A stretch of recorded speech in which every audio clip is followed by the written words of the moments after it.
So, Kizzy, as you know, a mental health and safety management system is an operational framework designed to promote mental well being by minimizing psychosocial risk in business.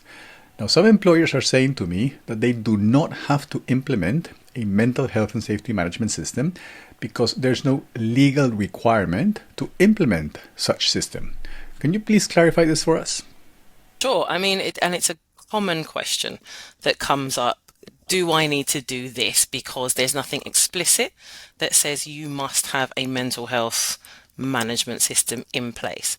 And very often that comes from HR departments because HR departments normally are responsible for what we used to call the softer side of health and safety, mental health and well-being.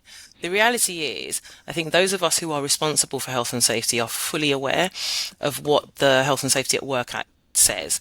And it does say organizations have to protect employees, workers, and others from harm. And that actually does include your the relevant person's mental condition as well as the physical condition.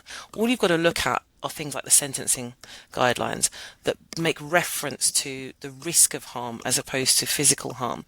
And then you know that you've got to then mitigate those risks, and that has to include mental health and well-being risk.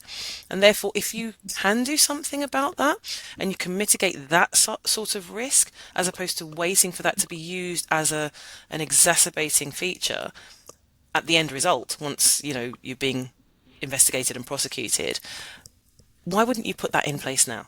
The same way you would be proactive about putting a health and safety management system in place to mitigate health and safety risk, why would you not do the same with mental health and be much more proactive about that to prevent and mitigate the risk of mental ill health harm?